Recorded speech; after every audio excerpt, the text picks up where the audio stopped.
बिस्मिल्लाहिर्रहमानिर्रहीम। Situation room से victory room बन चुका है और हम ये कह सकते हैं कि नर्म दमे गुफ्तगू, गर्म दमे जुस्तजू। मोमिन जो होता है उसकी आंख नर्म होती है और हाथ सख्त होता है। जब ज़रूरत पड़ती है तो वो पीछे नहीं हटता। ये जंग मुसल्लत की गई और पाकिस्तानियों ने, पाकिस्तान की अफवाज ने जवाब दिया और बताया कि अगर उन पर जंग मुसल्लत की जाएगी तो वो किसी सूरत पीछे नहीं हटेंगे और फिर दुनिया देखेगी जिस तरह से जवाब देगा मोमिन। और दुनिया ने देखा और दुनिया मान भी रही है। सीज फायर हो चुका है, भारत जो है वो घुटने टेक चुका है, हम ये कह सकते हैं पीछे हट चुका है, क्योंकि पाकिस्तान ने अभी तक उनका जितना नुकसान कर है, हालांकि आगाज़ उन्होंने किया था और जो हमारे DGISPR थे उनकी जानिब से बताया गया था, कहा गया था कि अभी तक हमने सिर्फ दिफा किया है, अभी तक हमने जवाब नहीं दिया, हमने रिटेलिएट नहीं किया है। और इस मरतबा भी ये प्रोवोकेशन जो है वो भारत की तरफ से की गई थी तो उसका जवाब देना बहुत ज़रूरी था और अब दुनिया ने देख लिया है। टेक्नोलॉजी की भी जंग थी, हम ये कह सकते हैं। जज्बा तो कहीं पर उसका मवाजना नहीं हो सकता। पाकिस्तानी अवाम और भारतीय अवाम जो है या भारतीय अफवाज की आप बात कर लें, जज्बा कहीं भी हम इसका मवाजना नहीं कर सकते हैं। अभी तक की जो सिचुएशन है उसके मुताबिक कहा जा रहा है कि DGMOs की 11 या 12 मई को गुफ्तगू होगी पाकिस्तान और भारत के दरमियान, और जो अमेरिका है उसकी जानिब से मीडिएशन की गई है और डोनाल्ड ट्रंप की जानिब से ये ट्वीट के जरिए बताया गया था कि भाई दोनों जो मुल्क हैं उनकी जानिब से कह दिया गया है कि हम फौरी तौर पर सीज फायर कर रहे हैं। इसके ऊपर खुशी भी मनाई जा रही है।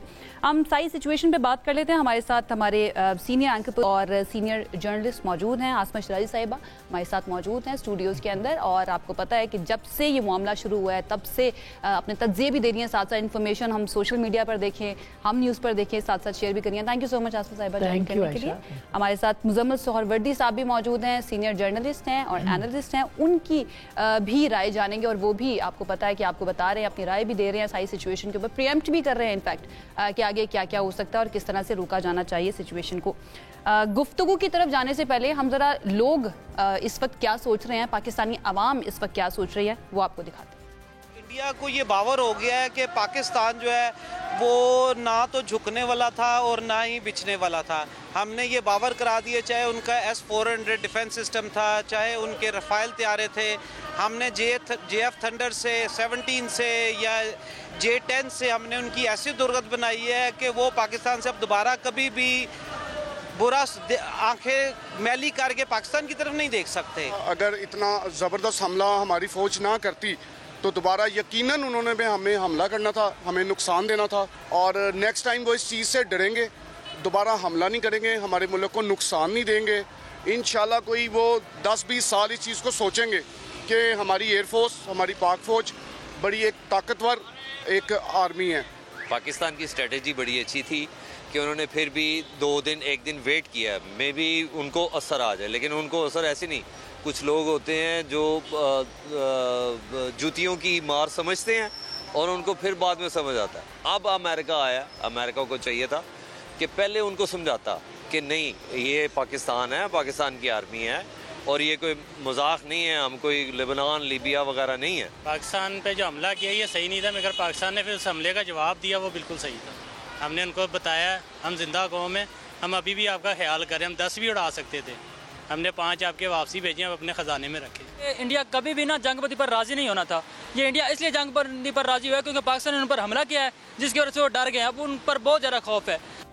ये थी पाकिस्तान के अवाम। पाकिस्तान ने स्ट्रैटेजी बहुत अच्छी बनाई है, ये उनकी जानिब से कहा जा रहा है। और एक और चीज़ आसमा साहिबा, मैं आपकी तरफ आ जाती हूँ। जब से ये सारा मामला शुरू हुआ है और बार बार ये कहा जा रहा था जंग हो सकती है और किसी भी वक्त कुछ भी हो सकता है, भारत पर भरोसा नहीं किया जा सकता, आपने कोई ऐसा शख्स देखा जिसके चेहरे पे थोड़ी सी परेशानी हो जंग को लेकर? जंग हो गई तो क्या होगा? मैंने तो अभी तक नहीं देखा था पाकिस्तान के अंदर कि अगर जंग हो गई, नहीं होनी चाहिए, डेफिनेटली बड़ा नुकसान होता है and it's not a joke, लेकिन मैंने परेशान किसी को नहीं देखा जंग के बारे में सोचते। बिल्कुल नहीं देखा, और बॉर्डर के उस पार बहुत परेशान देखा। और मैं आपको बताऊं, कल ये जोश और जज्बा था कि जहाँ से हम गुजर रहे थे, यानी अगर हम कहीं बाहर गए हैं तो गार्ड पूछ रहा है, जो लोगों की हेल्प पूछ रही है, या लोग जो काम करते हैं हमारे साथ वो पूछ रहे हैं कि बाजी अटैक कब करना है। exactly. और अभी हमें बॉर्डर पे भेज दें आप, बस आप अब कहीं हमारा नाम लिखवा दें, यानी ये जज्बा था।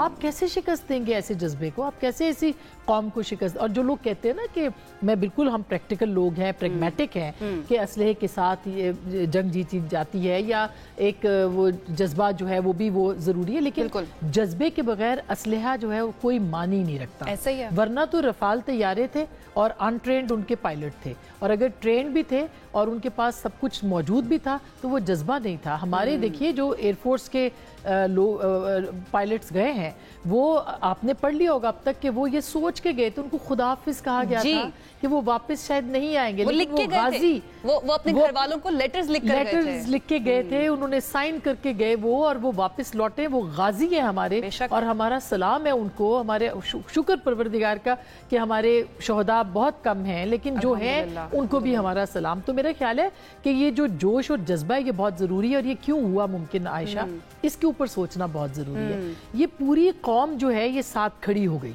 और ये हमारी कौम की खूबसूरती है कि अपने तमाम इख्तलाफात को चंद एक के सिवा सबको साइड पे रखा और उन्हें बाद में बात करें। That's very important and very interesting. जब हम स्पेशली सोशल मीडिया के ऊपर, हम लोगों का बाकी लोग बाहर दुनिया के साथ भी राब्ता रहता है, लेकिन सोशल मीडिया के ऊपर जिस तरह से पिक्चर्स आ रही थी, वीडियोज आ रही थी, वो ड्रोन्स की आपने देखी होंगी किस तरह से एक फौजी के साथ मिलकर आम शहरी जो है ना ड्रोन को गिरा रहा था, और बिल्कुल भी सीरियस नहीं ले रहे थे, के साथ ड्रोन गिरा रहे थे। और दूसरी बात ये कि अगर इस पे जो हमारा सोशल मीडिया, अगर अवाम हमारे परेशान होते तो ये जो मीम का मुकाबला भी जीता है जिसने लोगों का मोरल हाई रखा है। मैं लोग कहते हैं कि आप इसको संजीदा लें, जंग को ये लें, भाई जंग वाकई संजीदा है, और हम नहीं लड़ना चाहते थे जंग, हम इसके खिलाफ है। जंग कभी भी जो है वो कोई सल्यूशन नहीं है, जंग मसला है, मसलों को हल नहीं करती है। आखिर में भी तो आपने गुफ्तगू की है ना, DGMOs का आपस में राब्ता हुआ है, और उनके राब्ते के बाद ये फिजा जो है वो बरकरार हुई है। और उससे पहले जो मार्गो रोबियो ने किया या डोनाल्ड ट्रंप साहब ने जो ट्वीट किया, उसके पीछे एक पूरा होमवर्क था ना, तो आपने गुफ्तगू की तो ये हुआ। अगर ये आप पहले कर लेते, अगर जब पाकिस्तान आपको ऑफर कर रहा था कि तहकीकात में हम आपका साथ देते हैं, मगर एक उसमें पाकिस्तान के लिए बहुत बेहतर हो गया आयशा, क्योंकि हम अपॉर्चुनिटीज को देखने वाले, मुस्बत अंदाज में देखने वाली कौम है। देखिए, अगर ये जो माहौल बना जो पाकिस्तान नहीं चाहता था, हमारे ऊपर जंग मुसल्लत की गई, इसने पाकिस्तान को वो फायदा दिया है कि शायद हिंदुस्तान की सोच भी नहीं थी। अच्छा, इसके ऊपर मैं चाहूंगी कि हम डिटेल से बात करें, क्योंकि एक अमेरिकन थिंक टैंक है, उसके एक रिप्रेजेंटेटिव है माइकल वॉन, आप भी जानती होंगी उनको। उन्होंने भी ये बात किया कि ये सिर्फ सीज फायर के ऊपर अब बात नहीं होगी, बल्कि और भी जो दीगर इश्यूज हैं पाकिस्तान और इंडिया के, तो it is a win for Pakistan, क्योंकि पहले भारत नहीं आ रहा था इन चीजों के ऊपर बात करने के लिए। मैं मुजम्मिल साहब को भी शामिल गुफ्तगू कर लेती हूँ। मुजम्मिल साहब, आपके ओपनिंग, वैसे तो आप साथ मौजूद हैं ही डेफिनेटली, लेकिन इस घंटे के लिए 7 से 8 के लिए आपके ओपनिंग रिमार्क्स जो हैं वो क्या होंगे मौजूदा सिचुएशन को और सीज फायर को देखते हुए? देखिए, मुझे लगता है कि अब जो पाकिस्तान और जो भारत का मिस एडवेंचर का एक शौक था ना पाकिस्तान के साथ, जो हम 2016, 2019 में भी देखते थे, और हर साल 2 साल बाद उसकी एक हाइप देखते थे कि भारत को शौक पड़ जाता था पाकिस्तान के साथ लड़ने का। मेरे ख्याल में अब जो अमन होगा और अब जो सीज फायर है ये लॉन्ग लास्टिंग होगा, क्योंकि अब भारत को समझ आ गई है कि लड़ाई जो है वो मैनेजेबल नहीं है, और पाकिस्तान की कैपेसिटी क्या है और पाकिस्तान के अंदर रिजॉल्व क्या है। और देखिए ना, शुरू में तो अमेरिकन ये कह रहे थे कि हमारा इस मामले से कोई ताल्लुक नहीं, क्योंकि इंडिया नहीं चाह रहा था कि कोई सीज फायर हो। उस वक्त इंडिया लड़ना चाह रहा था। पाकिस्तान ने तो पहले दिन से अमेरिकन से कहा कि आप सीज फायर करा दें, ट्रूस करा दें, आप सालिस बन जाएं, लेकिन उस वक्त अमेरिकन ये कह रहे थे कि we have nothing to do with it, क्योंकि इंडियंस नहीं चाह रहे थे और इंडियंस का ख्याल था कि वो कुछ कर सकते हैं। मेरे ख्याल में आज सुबह जो 5 से 10 बजे तक पाकिस्तान ने 5 घंटे लड़ाई की है, उसने इंडिया के अंदर सारी सोच बदल दी है। उसमें उसके बाद जो 10 बजे के बाद इंडियन आर्म्ड फोर्सेस और उनके डिफेंस मिनिस्टर की मुलाकात हुई है, और जो नरेंद्र मोदी की और डिफेंस मिनिस्टर की मुलाकात हुई है, जिसमें उन्होंने अपनी चीज़ों को असेस किया है कि उनके साथ 5 घंटे में क्या हुआ है, मेरे ख्याल में उसके बाद वो सीज फायर पे एग्री हुए हैं। वरना कल तक वो सीज फायर पे एग्री नहीं थे, परसों वो सीज फायर पे एग्री नहीं थे, उससे एक दिन पहले वो सीज फायर पे एग्री नहीं थे, और उनके एग्री ना होने की वजह से हमें अमेरिकन टोन नज़र आती थी कि जी हमारा तो इस मामले से कोई ताल्लुक नहीं है। लेकिन मैं समझता हूँ कि 5 से 10 बजे तक जो पाकिस्तान ने किया है, और उसने पूरे भारत की जो मिलिट्री क़यादत है और पॉलिटिकल क़यादत है जी, दोनों की सोच जंग के बारे में बदल दी है कि ये जंग जो है आपको क्या लगता है वो मुतहम्मल नहीं हो। ठीक है, लेकिन वो अभी भी तस्लीम नहीं कर रहे, अभी वो तस्लीम और मेरे ख्याल से करेंगे भी नहीं। वो कह रहे हैं कि हमने अनंतवाद मार दिए, तो हमने करेंगे भी बच्चों को मार के वो क्लेम कर रहे हैं। लेकिन देखिए आसमा वो नैरेटिव्स के देखें आसमा, वो नैरेटिव्स की लड़ाई है, वो नैरेटिव्स की लड़ाई है। सबको पता है कि मोदी किसी सालसी के खिलाफ थे। उनके स्टेटमेंट्स थे इंडियंस के कि हमें कोई सालसी की जरूरत नहीं है। Everybody knew. और आज जब डोनाल्ड ट्रंप का ट्वीट पहले आया है और इंडियंस ने और पाकिस्तानियों ने बाद में ऐलान किया है, तो हर एक को पता है कि ये सालसी हुई है। और ये सालसी ही भारत की शिकस्त है। तो मैं समझता हूँ कि बाकी नैरेटिव्स की जंग है।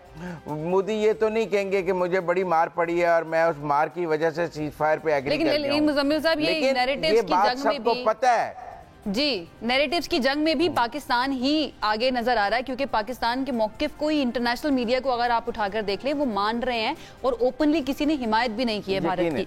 हमारे साथ air vice marshal retired Ijaz Mahmood साहब भी मौजूद हैं, उनको भी हम गुफ्तगू में शामिल कर लेते हैं। बहुत शुक्रिया इजाज साहब ज्वाइन करने के लिए। मेरा पहला सवाल आपसे ये होगा कि अब हम सीज फायर की तरफ आ चुके हैं, अल्हम्दुलिल्लाह, बहुत जरूरी था, पहले हो जाना चाहिए था, यहाँ तक नौबत नहीं आनी चाहिए थी। बट आपको क्या लगता है, भारत ने अंडर एस्टिमेट कहाँ पर किया पाकिस्तान को, स्पेशली आफ्टर 2019 जब हमने बताया था कि किसकी बर्तरी है, उसके बावजूद क्या ये राफेल का हमें वो दिखा रहे थे, गुरूर दिखा रहे थे कि अब उन्होंने हासिल कर लिए? जी, सबसे पहले तो जी आपको और आपके तवज्जुह से आपके सारे जो व्यूअर्स हैं सबको मुबारक हो, अल्हम्दुलिल्लाह। देखिए, बात ये है कि इस पूरे कैंपेन में जब से ये पहलगाम का वाक़या हो 22 अप्रैल से लेके, भारत को मैं कहूँगा कि उनकी बदकिस्मती है कि उनकी लीडरशिप ऐसी है जो एक मायोपिक विजन के साथ उन्होंने एक बहुत बड़े फुल स्पेक्ट्रम जो है ऑपरेशन का स्टार्ट किया। लेकिन उनकी सबसे पहली नाकामी ये हुई कि उनकी जो अजम्पशन थी कि उनको सफारती महाज पे दुनिया से सपोर्ट मिलेगी, वो उनकी मिस कैलकुलेशन थी, उनको कहीं से सपोर्ट नहीं मिली। दूसरे उनकी नाकामी ये थी कि उन्होंने समझा कि पाकिस्तानी कौम जो है वो अंदरूनी तौर पे सियासी महाज पे एक दूसरे से बरसरे पेकार है, फ्रेगमेंटेड सोसाइटी है, तो ये बड़ा अच्छा मौका है इनको जो है आड़े हाथों लेने का। वो उन पहले दिन ही उनकी, जैसे उन्होंने ये किया, पहले दिन ही पूरी कौम इकट्ठी हो गई और यकसुई के साथ अपनी मुसल्लह अफवाज के पीछे खड़ी हो गई। अब आइए आपके सवाल की तरफ कि उन्होंने 2019 में मोदी साहब ने कहा कि अगर हमारे पास राफेल होते तो हमें ये हजीमत ना उठानी पड़ती जो अभिनंदन वाला एपिसोड हुआ, ऑपरेशन स्विफ्ट रिटॉर्ट जो हमने किया जी। तो इस वक्त वो अपने जो एसेट्स थे उसमें उनका जो प्राइड था वो स्ट्राइक के लिए उनका ये मल्टी रोल एयरक्राफ्ट राफेल था और डिफेंस के लिए मिसाइल डिफेंस S-400 सिस्टम था जी। अब हम तो कह रहे थे पहले दिन से कि आप जो है एक गलत बैटिंग कर रहे हैं। पाक फिजाइया माशाल्लाह 2019 से बहुत ज़्यादा प्रोग्रेस कर चुकी हुई थी। ना सिर्फ ये कि ऑफेंसिव कैपेबिलिटी में, इलेक्ट्रॉनिक वारफेयर में, साइबर डोमेन में, हर शोबे में हम पाक फिजाइया बैटल हार्डन थी और तैयार थी। और हमने मौका दिया उनको कि वो बाज रहे हैं, वो नहीं बाज आए। उन्होंने एक अटेम्प्ट की, उसका चंद मिनटों में हमने जवाब दे दिया और आपने देखा अल्लाह के फजलो करम से जो राफेल का वाला उनका गरूर था वो तो खाक में मिल गया पहली रात को। ऐसे ही है। उसके बाद फिर उन्होंने जो है अपने ड्रोन्स और उसके जरिए से एक नया जो है खोल लिया फ्रंट। तो उस पे हमने थोड़ा स्ट्रेटेजिक रिस्ट्रेंट का मुजाहरा किया क्योंकि हम उनको मौका नहीं देना चाह रहे थे कि वो हमारी इलेक्ट्रॉनिक एमिशंस को जो है वो उनके सिग्नेचर लें और हमारे जो ग्राउंड डिस्पोजिशंस हैं एसेट्स की उसको वो मैप करें। और वही हुआ। और उसके बाद जब हमने जवाब दिया तो आपने देखा और दुनिया ने देखा कि ऐसे ही है। लेकिन इजाज़ साहब, ये एस्केलेशन लेडर पर जहां पर सारे मामलात पहुंच चुके थे, आपको नहीं लगता कि इससे पहले रोक लेना चाहिए था? जो वर्ल्ड पावर्स हैं उनको इंटरवीन कर लेना चाहिए था। उस वक्त भी भारत का ही इंतजार किया जा रहा था क्योंकि भारत तो बाज नहीं आ रहा था किसी सूरत भी।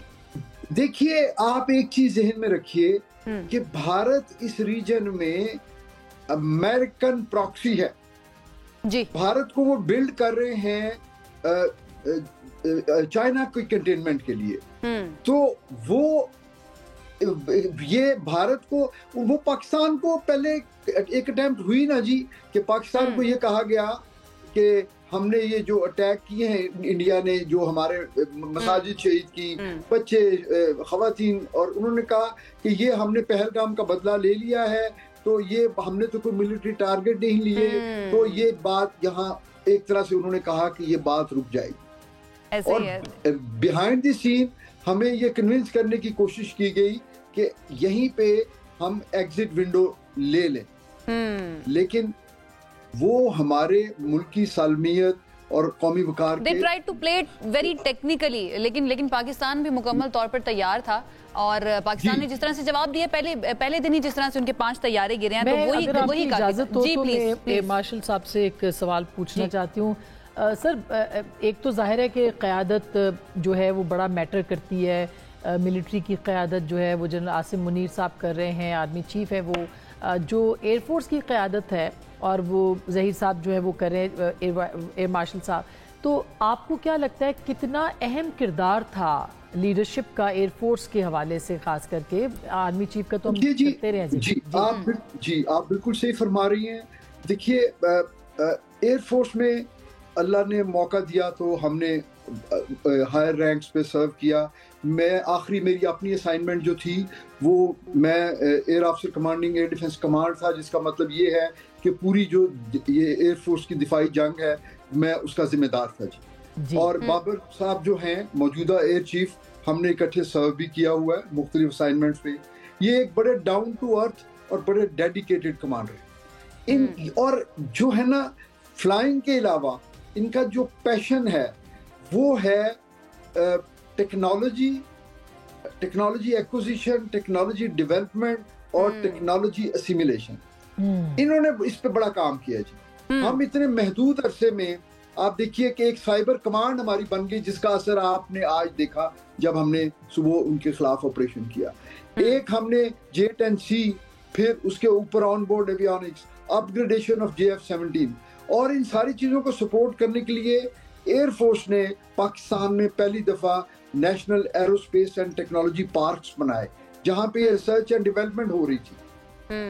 तो ये एक पूरी सक्सेस स्टोरी है जी। इस पे तो ऐसे ही और ये चीज जो है इजाज़ साहब, ये इसी सिर्फ यहाँ पे नहीं बल्कि इंडियन चैनल के ऊपर भी मैं देख रही थी, डिस्कस हो रही थी, वो प्रेज कर रहे थे पीएफ की कैपेबिलिटीज को, स्पेशली वो कॉग्निटिव इलेक्ट्रॉनिक वॉरफेयर के ऊपर बहुत ज्यादा बात कर रहे थे कि एआई को किस तरह से इंटीग्रेट किया गया है मौजूदा कंडीशंस में। आप सही फरमा रही हैं जी। ये तो इतना इंटरेस्टिंग टॉपिक है कि ये आने वाले दिनों में ये मॉडल्स पढ़ाए जाएंगे, तहकीक होगी। और एक और बात मैं कहना चाहूंगा, क्योंकि अभी तक जो हुआ मैक्सिमम इसमें एयर पावर एप्लीकेशन ही है, तो मैं समझता हूँ कि मैं हक बजानी हूँ थोड़ा आपका ज्यादा वक्त लेने में। जी प्लीज। हुआ ये कि हमने देखा कि मॉडर्न वर्ल्ड में 1919 ऑपरेशन डेजर्ट स्टॉर्म से ऑनवर्ड मीडिया की लाइमलाइट में सारे ऑपरेशंस होते हैं। ये एक पहली चेंज थी। उससे पहले बॉर्डर्स पे जंगें होती थी, अब जंगें जो है ना वो मीडिया की लाइमलाइट में होती थी, हर कोई देख रहा होता। बहुत अहम। और एयर पार, लेकिन 1990 से लेके बाद में आप देखें अफगानिस्तान, इराक में 2 दफा, सीरिया और फिर गाजा, हर जगह पे एक तरफ दुनिया की बेहतरीन एयर फोर्सेस मिलके होती थी और दूसरी तरफ कोई सिस्टम ही नहीं थे, यानी यकतरफा कार्रवाई होती थी और एयर पावर मैसिवली इस्तेमाल करके दुनिया गलत नताइज निकालती थी कि फलां सिस्टम बड़ा अच्छा है जी, फलां सिस्टम बड़ा अच्छा है, और वो अपनी इंडस्ट्रियल कॉम्प्लेक्स की जो दुनिया भर में सेल कर रहे थे कि जी इस मुल्क के साथ हमारा 100 बिलियन का ठेका हो गया। बहुत अच्छा पॉइंट है एजाज साहब, और इसके ऊपर मैं चाहती हूँ कि हमने डिस्कस करना है टेक्नोलॉजी वाला, मैंने पूरा एक सेगमेंट रखा है कि किस तरह से एक्सपोज किस तरह से हुई है, स्पेशली यूरोपियन टेक्नोलॉजी। इसको आप रखें, इस पे हम थोड़े दिनों में थोड़ी चीजें सेटल हो जाएं तो हमें एक पूरा प्रोग्राम करना चाहिए। डेफिनेटली। लेकिन ये इस दफा मेरा पॉइंट जो है वो ये है कि इस दफा पहली दफा हुआ है कि 2 बड़ी वेल इक्विप्ड एयर फोर्सेस आपस में लड़ी। यानी भारत 850 जहाजों वाली फोर्स, पाकिस्तान तकरीबन 600 550 जहाजों वाली फोर्स। दोनों फोर्सेस का ओरिजिन एक है, दोनों रॉयल एयर फोर्स से निकली, लेकिन पिछले 70 सालों में दोनों की उड़ान जो है ना वो अलग अलग बुलंदियों में पहुंच गई। इसका क्रेडिट मैं अपने पहले जो पाकिस्तानी चीफ थे असगर खान साहब से, नूर खान और फिर आने वाले हर चीफ को देता हूं, जिन्होंने ट्रेनिंग को, मैन मशीन इंटरफेस को और हाईएस्ट लेवल की ऑपरेशनल रेडीनेस को पीएफ का तुरा इम्तियाज बनाया। यकीन कीजिए, अमूमन जो वेटरन होते हैं या सीनियर या बुजुर्ग होते हैं फैमिलीज में, वो सब बड़ी बड़ी बातें करते हैं कि जी वो हमारे वक्तों में ये होता था। लेकिन मैं ये कहता हूं कि हमारे वक्तों में, आज से 10 साल पहले जब मैंने कमांड हैंडओवर की, और आज 10 सालों में जो लोग हैं वो हमसे कहीं बेहतर ट्रेंड हैं, हमसे कहीं ज्यादा प्रोफेशनल हैं और हमसे कहीं ज्यादा मोटिवेटेड है। बहुत बड़ी बात है, बहुत बड़ी बात है। एजाज साहब, मैं चाहूंगी हम यहीं से कंटिन्यू करें आज, लेकिन एक ब्रेक की तरफ मुझे जाना है। ब्रेक से वापस आते हैं, साथ रहिए।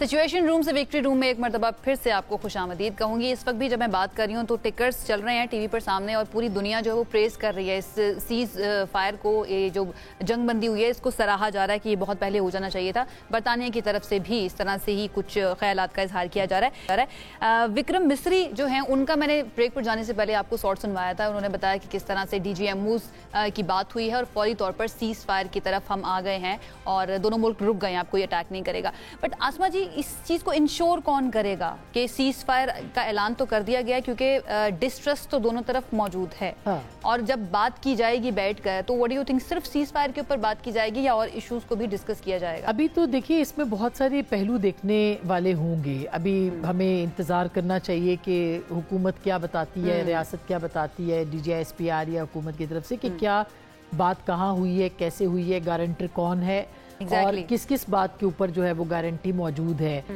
पाकिस्तान ने जो है वो क्या अपनी जो चीज़ है सामने रखी है आलमी बरादरी के, जैसे अमेरिकन के जो राब्ते हो रहे थे या पूरी दुनिया से फ़ोन आ रहे थे, उसको देखना ज़रूरी है कि क्या क्या चीज़ जो है वो तय पाई है। और अभी DGMOs जो है वो बात करेंगे 12 तारीख को, फिर बात करेंगे। आज पहले मरहले में जो है वो सीज़ फायर हुआ है, लेकिन आपने देखा होगा विक्रम मिस्री साहब की आप बात कर रही थी कि उनका जो एक प्रेस कॉन्फ्रेंस था, प्रेसर था, वो एक ऐसे बुझे हुए दिल के साथ वो आए और बुझे हुए चेहरे के साथ, तो उसने पूरी कहानी बयान कर दी। हिंदुस्तान का मीडिया बहुत डाउन है इस वक्त, लेकिन फिर भी झूठ जो है किया था। बिल्कुल, लेकिन झूठ का बाजार अभी भी गर्म है कि जो भी उनका नैरेटिव है और जो भी मुजम्मिल साहब कह रहे थे, बिल्कुल ये तो आहिस्ता आहिस्ता उनको वो मान जाएंगे ये बात, और उनको मानना पड़ेगा कि उनकी कहाँ शिकस्त हुई है और इसके बाद एक बदला हुआ हिंदुस्तान होगा। ये मैं आपको आज, ये मेरे अल्फाज शायद आपको कभी याद आए, बदलावा यूं होगा, अल्लाह करे, कैसे बदलावा होगा कि ये वो हिंदुस्तान होगा जो जिसमें के मोदी का रहना नामुमकिन बना दिया जाएगा, जिसमें कि उनकी अपोजिशन उनसे सवाल करेगी, जिसमें कि उनका मीडिया उनसे सवाल करेगा। गो के वहाँ पे एक डिक्टेटरशिप है पूरी की पूरी, एक फैशिस्ट रिजीम है जो एतराज करता है, जो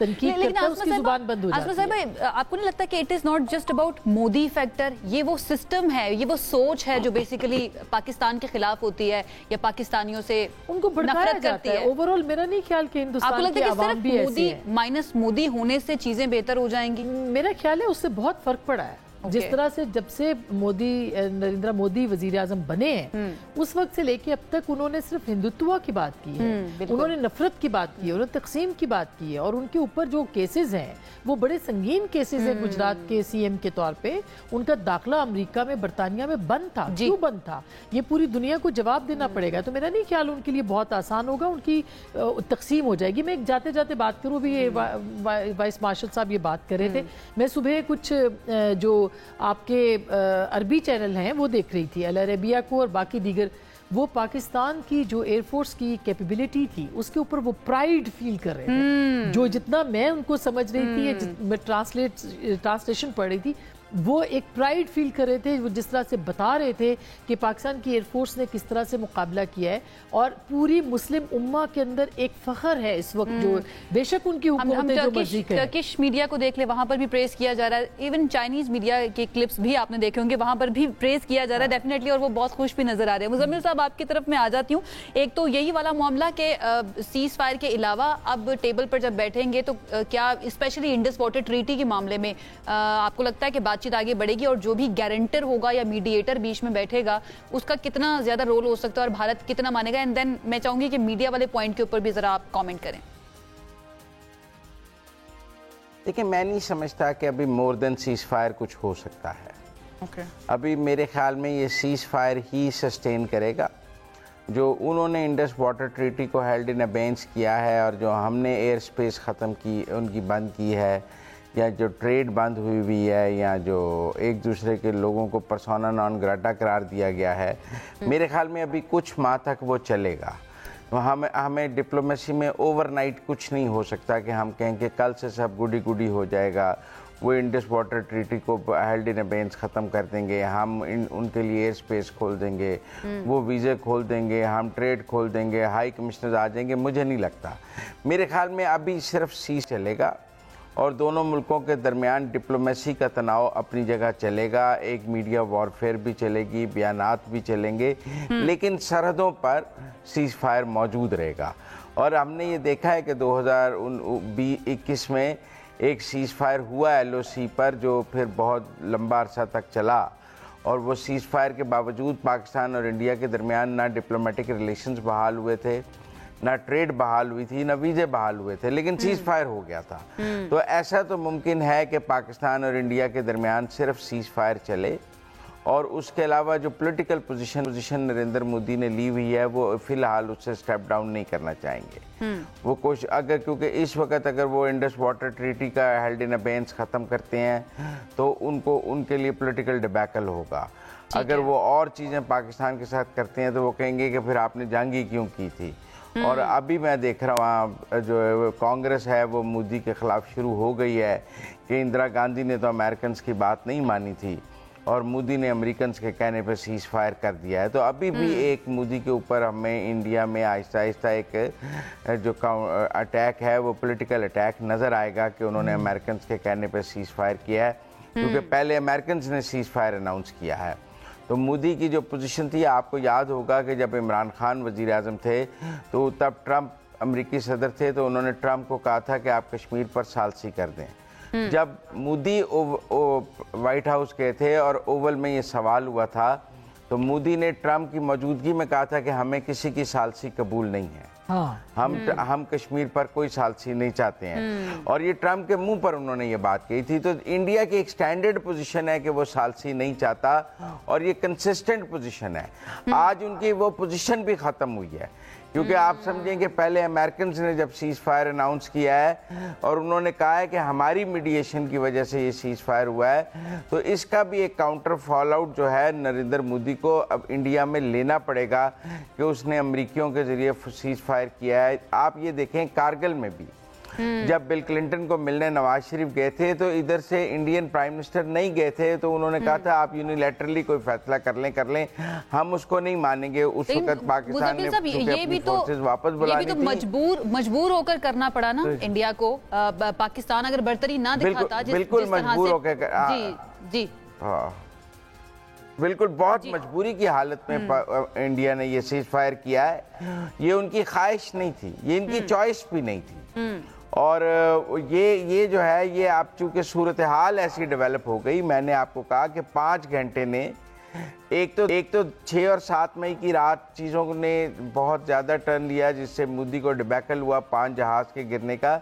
लेकिन मोदी उसको कवर अप करने के लिए टेंशन को बढ़ा रहे थे, क्योंकि वो उस सारी चीज़ को कवर अप करना चाहते थे, और वो चाहते थे कि उसका जो एक फॉल आउट है उनके ऊपर, वो उसको ख़त्म कर लें और उन्हें कोई ना कोई विक्ट्री मिल जाए, और उस विक्ट्री के साथ वो जो है वो इसमें से वो एग्जिट लें।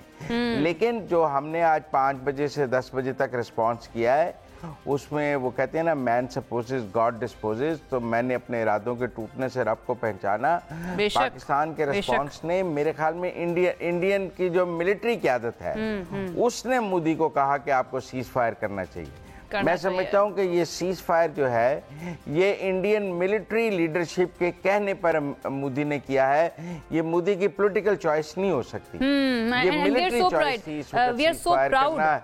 हमारी पाक अफवाज जो है उनके ऊपर, स्पेशली पाकिस्तान एयरफोर्स की मैं बात करूंगी, उनको क्रेडिट देना, उनकी तारीफ करना आसमा जी बहुत ही ज्यादा जरूरी है। हमारे सीने जो है ना वो चौड़े कर दिए उन्होंने फखर से। हमें अली सरवर नकवी साहब ने भी ज्वाइन किया है, साबिक सफीन हैं, उनसे भी जरा बात करते हैं और डिप्लोमेटिक एंगल जो है इस सारी सिचुएशन का और पाकिस्तान की पोजीशन का, स्पेशली इस सीज फायर के बाद उनसे जरा जानते हैं। बहुत शुक्रिया नकवी साहब ज्वाइन करने के लिए। पाकिस्तान की पोजीशन आप कैसी देख रहे हैं इस वक्त? अगर हम पूरी दुनिया के अंदर बात करें, पाकिस्तान स्ट्रॉन्ग पोजीशन पर नजर आ रहा है। एक तो बर्तरी अपनी दिखा दी है कि अगर उतारा जाएगा जंग के अंदर तो जवाब दे सकते हैं। दूसरा, डिप्लोमेटिकली भी बड़ी मुअस्सर सिफारतकारी की है, हमें ऐसा महसूस होता है। बाकी आप बताइएगा। जी हाँ, बिल्कुल आप दुरुस्त कह रही हैं। बात यह है, एक तो मैं ये कहूँगा कि पाकिस्तान ने इस सारे सिचुएशन को बहुत अच्छी तरह डील किया है। पाकिस्तान ने एक तो on the ground military level पे, फाइटिंग लेवल पे Pakistani air force proved it's metal, उसने बहुत ज़बरदस्त काम दिखाया है। दूसरे ये कि सिफारती और डिप्लोमेटिक एफर्ट्स भी हमारे चलते रहे और वो वज़ीर आज़म के सतह पे, वज़ीर ख़ारजा के सतह पे और हमारे सुफरा जो वाशिंगटन में, लंदन में, वो सब इसमें इन्वॉल्व थे और सब ने मिलकर पाकिस्तान का मौक़िफ़ भी बताया।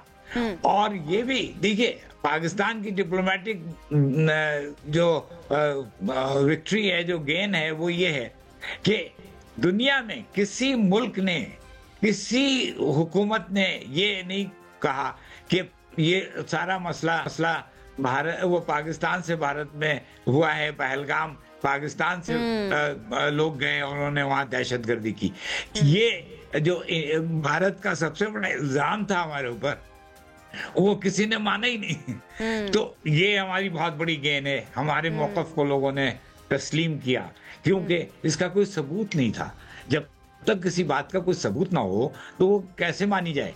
अच्छा, दूसरे, हम लोगों ने हर जगह जो अपना केस बताया उसमें हमने ये हंगामा आराई नहीं की। तो ये वो कि फलां शहर हमने वो वहाँ पे उड़ा दिया, फलां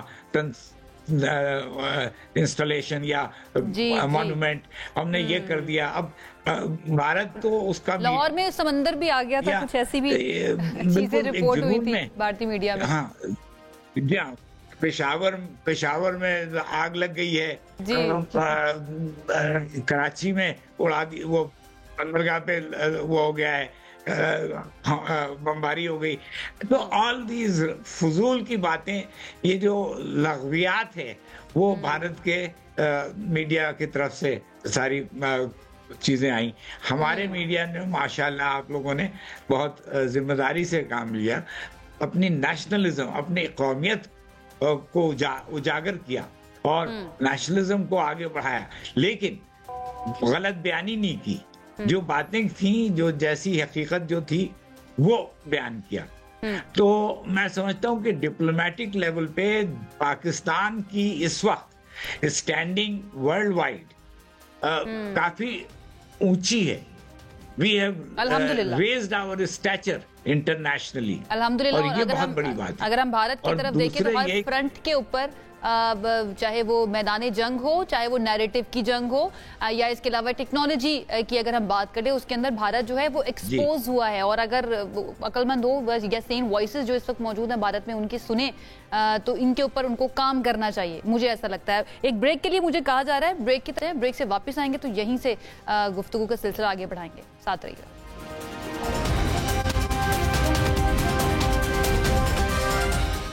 ब्रेक के बाद आपको कहेंगे खुशामदीद। पाकिस्तान और भारत के दरमियान सीज फायर हो चुका है, अल्हम्दुलिल्लाह। पाकिस्तान की जानिब से अपनी बर्तरी दिखा दी गई है, जिसके बाद भारत घुटने टेकने पर मजबूर हो गया और भारत की तरफ से कह दिया गया है कि वो और जंग नहीं चाहता, एस्केलेशन को नहीं बढ़ाना चाहता है, डी एस्केलेशन की तरफ जाना चाहता है। आसमा साहिबा, मैं क्योंकि वक्त हमारे पास कम रह गया तो मैं चाहूँगी कि फाइनल कॉमेंट्स जो है ना वो दोनों मेहमानों से मैं ले लूँ।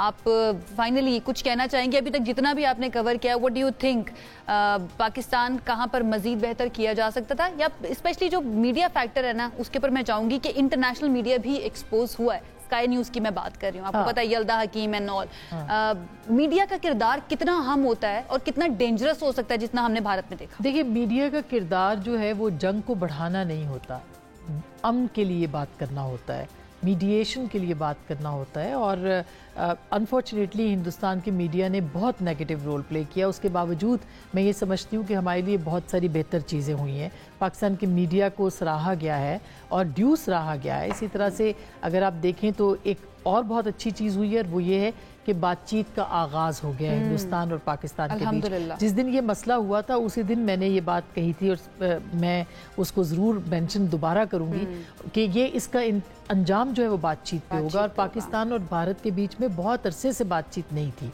अब ये बातचीत होगी, आपस में बैठेंगे, बहुत सारी चीज़ें तय होंगी और बात आगे बढ़ेगी। आपकी इजाज़त से बहुत मुख्तसरन मैं एक साहिल लुधियानवी साहब के कुछ अशार हैं जंग के लिए, ज़रूर और जंग के खिलाफ और अमन के लिए, तो वो मैं आपके अपने नाज़रीन की नज़र करना चाहती हूँ, फिर मैं आपसे इजाज़त चाहूँगी। खून अपना हो या पराया हो, नस्ल आदम का खून है आखिर, जंग मशरिक में हो कि मगरिब में हो, अमने आलम का खून है आखिर। हम बम घरों पे गिरे कि सरहद पे, रूह तामीर जख्म खाती है, खेत अपने जलें के औरों के, ज़ीस्त फाकों से तिल मिलाती है।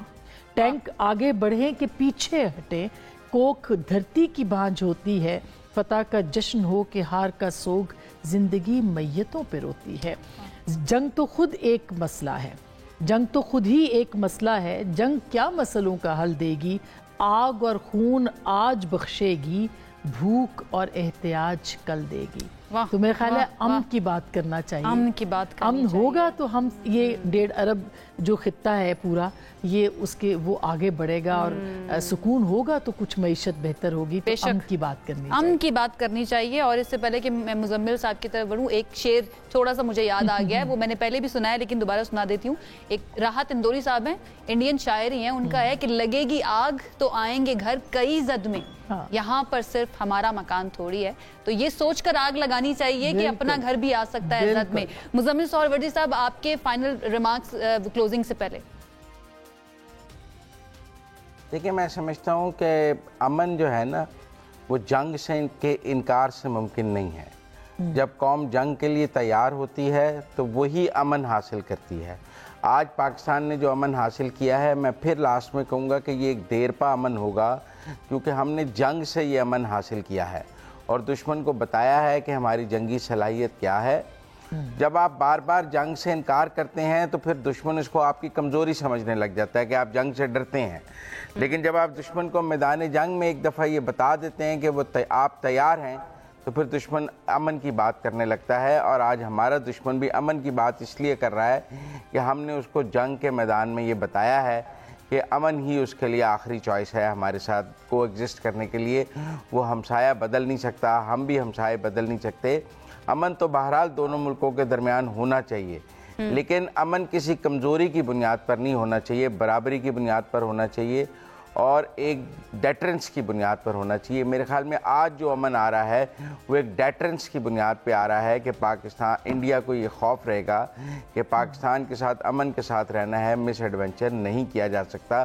पाकिस्तान को श्रीलंका भूटान नहीं है, ये पाकिस्तान है और ये रेसिप्रोकेट और बिल्कुल आपको जवाब दे सकता है उसी ज़ुबान में जिस ज़ुबान में आप इससे बात करेंगे। बिल्कुल ऐसे ही, बिल्कुल ऐसे ही। बहुत शुक्रिया, मुजम्मिल सोहरावर्दी साहब हमारे साथ मौजूद थे और आसमा साहिबा आपका भी बहुत बहुत शुक्रिया सारी सिचुएशन के ऊपर गुफ्तगू करने के लिए, अपना तज्जिया भी पेश करने के लिए। जाते जाते मैं सिर्फ यही बात कहूँगी, स्पेशली जो इंडियन अवाम है, पाकिस्तानी अवाम को तो बहुत बहुत मुबारकबाद, आप लोगों ने बड़ा दिल भी खुश किया जितनी भी अभी तक हमने वीडियोज़ देखी। लेकिन इंडियन अवाम जो है उनके लिए एक मेरा मशवरा कह लें या पैगाम या मैसेज कह लें, ये होगा कि आपने कब तक एक डिस्टोपियन सोसाइटी बनकर रहना है जहाँ पर मीडिया डिसाइड करेगा या आपकी हुकूमत डिसाइड करेगी कि आपने सोचना क्या है।